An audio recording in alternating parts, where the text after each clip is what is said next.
This Steve Jones Show podcast is now loading. The Steve Jones Show podcast is presented by Sunbury Motor Company, Purdy Insurance, Brewers Outlet, and NIL Game Changers. Joined by Greg Pickel on 3.com, Blue White Illustrated, with the Big Ten Wrestling Championships coming up in College Park. Greg, welcome back. Great to have you with us. Steve, it's good to be with you. Spring practice, March Madness right around the corner, and, of course, Big Ten Wrestling and NCAA Wrestling, and even the PAA State Championships now on deck. So it's a great time of year, and I'm glad to be here chatting about it with you. All right, so let's start with the wrestling part of it. The key is to get 10 through so you can take the full team to Kansas City. As you analyze the Big Ten and analyze Penn State, especially what they did down the stretch, what do you place the odds at of getting all 10 through?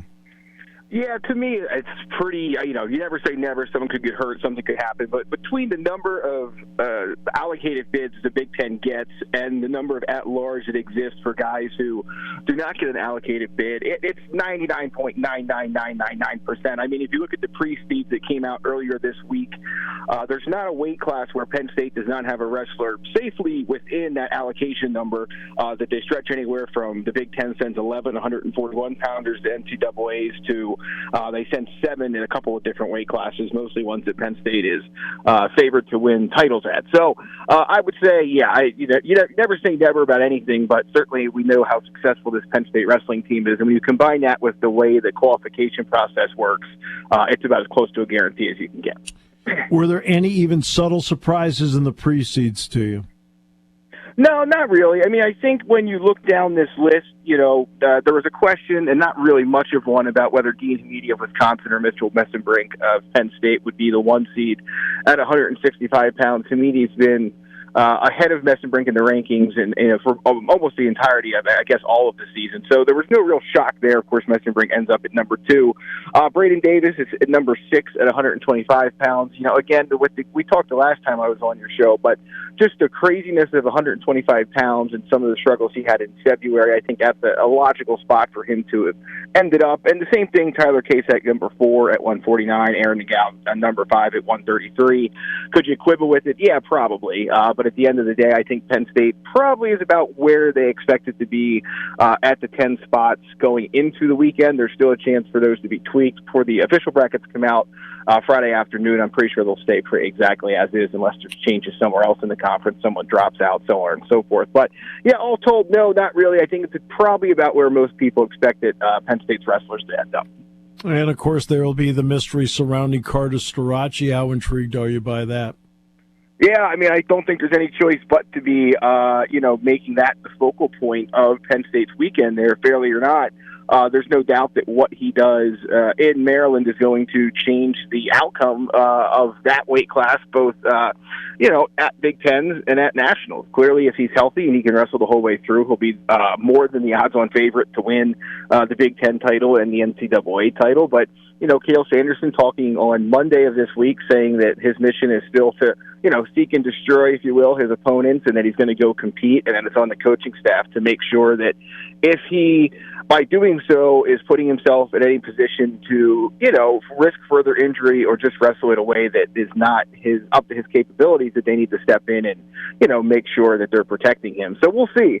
That you can interpret all of that, he said on Monday, in a number of different ways. There's a few options here. He, of course, could step on the mat for 2 matches, forfeit after a second of each of those matches. That would qualify him for the NCAA tournament, eliminate him from Big Tens after just 2 matches, which would drop his seed at NCAA. It's not a huge deal, though, for a wrestler of his caliber. Obviously, you want the number 1 seed. That's the what everyone strives for. But if he got to Nationals and by doing that at Big Tens allowed him to be at his best at Nationals, he'd be quite okay. So that's option 1.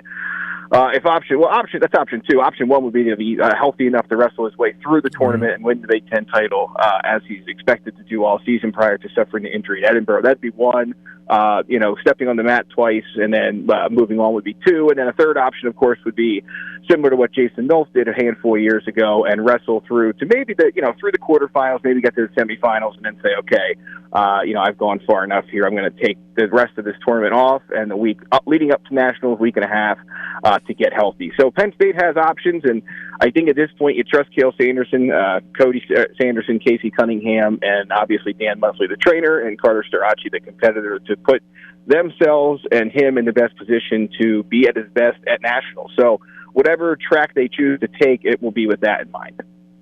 Can he step on the mat once, default, and get an at-large? The rules are a little bit murky, but the way I read them is that he has to do that twice. So he'd have to do it so he'll get a bye in the first round by being the number one seed. So he would have to do that once in the quarterfinals and then once in his first consolation bracket match. Okay. Well, it's an interesting mystery to have going in, without question. Look, you saw I realize tournament wrestling is different than dual meet wrestling. But my goodness, I mean, Greg, the possibility is there that at the end of the semifinals in Kansas City, they'll have it wrapped up. That's just the way this team is. Yeah, it's pretty crazy to think that could be the case even without Shane Van Ness, of course, the former All-American who was injured for the year back in the 2023 portion of the schedule. Tyler Kasich, freshman, stepped in for him and has competed pretty well, hit some bumps here in February, as did a couple other guys. But, yeah, I mean, you look at the way things stand, and even without him, that's the case. You know, I know at the beginning of the year, a lot of the talk was about could they break the all-time scoring record. Obviously tougher to do without a former All-American and with the questions surrounding Starocci's health at this point. You know, I think that's not as much of a talking point, but that's not really what Penn State set out to do. They set out to win as many national titles or finish as high on the podium as possible if they aren't competing for a national title, and, of course, to win it overall as a team. So, putting all that aside, yeah, there's no question it could be wrapped up either at the semifinals on Friday night or, as early as the middle of the consolation round on Saturday morning. So either way, Penn State goes to Kansas City in 2 weeks as a prohibitive favorite to win yet another national title. And, I think that the good thing for the sports team, we talked about this a little bit before the Iowa match, but, unlike years past, even if Penn State is seen as and rightly so, as an enormous favorite for NCAA's, good luck trying to pick 2 through 6, 2 through 7. I mean, it's a very competitive race for the runner-up spot, which, of course, nobody wants. But in terms of watching competitive action and following that throughout the course of this tournament, if and when, Penn State wraps things up, whenever it does, that is going to be something I think fans will be able to keep an eye on, even if they're rooting only for Penn State, because there's going to be a lot of great competition, both at Maryland for Big Tens and also in Kansas City for Nationals. One more part on wrestling, then we'll turn our attention someplace else. I was talking to a long-time donor, and a long-time friend on Thursday night over at, when we were doing the coaches show, and Cale was on the show. And he looked at me and he said, "You know what? I'm around this all the time, every day." He said, "Even I pinch myself and can't believe this on a year in and year out basis. You cover it all the time. You have a level of neutrality to it. Can you believe this on a day in, day out, month in, month out, and year out basis?" I think you can, just because what Cale Sanderson and his staff have done year after year after year after year. But I think you do sometimes take a step back and realize how special what Penn State has and will continue to do in the sport of college wrestling is. I mean, every year you go into a season where you're losing multiple time, either national champions or one-time national champions, multi-time All-Americans. You have freshmen in the lineup. You're dealing with injuries. You have backups in, and it just doesn't matter. I mean, I think one of the most special things, and it doesn't necessarily relate to the success, but it certainly is part of the reason they're so strong year after year after year, is that at least as of now, they are not a program that has been hurt by the transfer portal. And you look at some of these guys like a Terrell Barraclough, like a David Evans, like a Lucas Cochran. I mean, I have a hard time believing they could not find a starting spot and a path to compete at these postseason events somewhere else, but they have no interest in pursuing that. You have had some guys. Michael Beard obviously went to down. I'm splanking here. Michael Beard moved on, and he is competing with Greg Kirkley, but blocking him out. Seth Nevels at Maryland left. Same deal there. Max Dean was Beard, and Greg Kirkley was Seth Nevels. But when you look at it, and they don't lose guys very often to the portal, and that's a part of the reason why that room is so strong. I mean, you look back at some of these matches. You have backup guys coming in and beating ranked wrestlers like we saw at the Rutgers match at the Bryce Jordan Center. So, it's just year after year, guy after guy.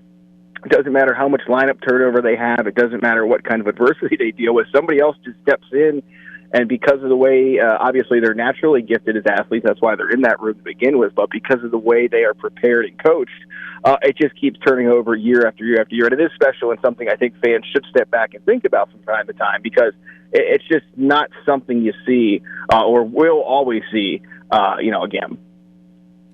Yeah, I did say after I think it was after Rutgers, where they had to go deep into the lineup. I mean, Barraclough didn't even wrestle at his weight class, for goodness sakes, and won.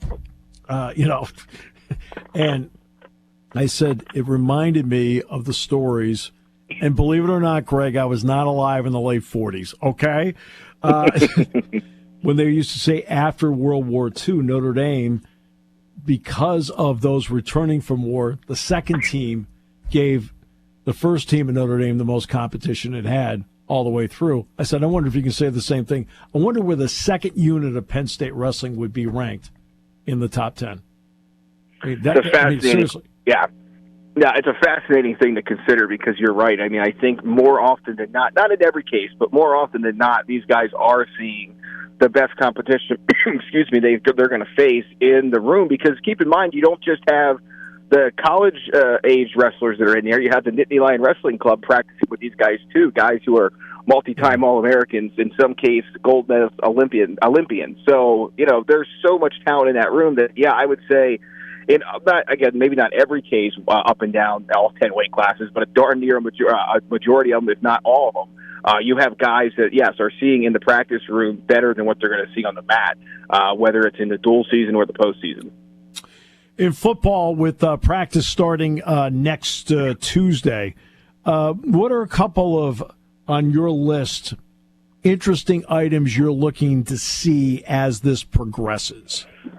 Yeah, so, of course, with all three coordinators being new, and they're not going to have any great interest in showing, I was writing this today for something that'll run at Blue White Illustrated later this week, but, if you're coming to the blue-white game and you're expecting to see this brand new, all this creativity and stuff that we've talked about with Andy Koltanecki over the last however many months since it's been hired, you're going to be disappointed. Don't keep that stuff under wraps, of course, but just interested to see, number one, on the field, some of the leadership qualities that guys have talked about over the last couple of months, Steve, how they play out during practices at the blue-white game. That's obviously one thing this Penn State team will have to replace, is some leaders from the team a year ago. So that's one thing that'll be at front and center. Obviously, the biggest talking point, I think, at least early on, is going to be getting a look at Abdul Carter at defensive end, where he's listed now on the roster, and getting some insight from James Franklin and others on how Tom Allen envisions that going. So that'll be a big talking point. And then, I'm not sure, you could tell me, but I'm not sure you're allowed to do a radio interview about Penn State and not talk about the receivers. So we'll touch on them for a second. But, Julian Fleming in that room now.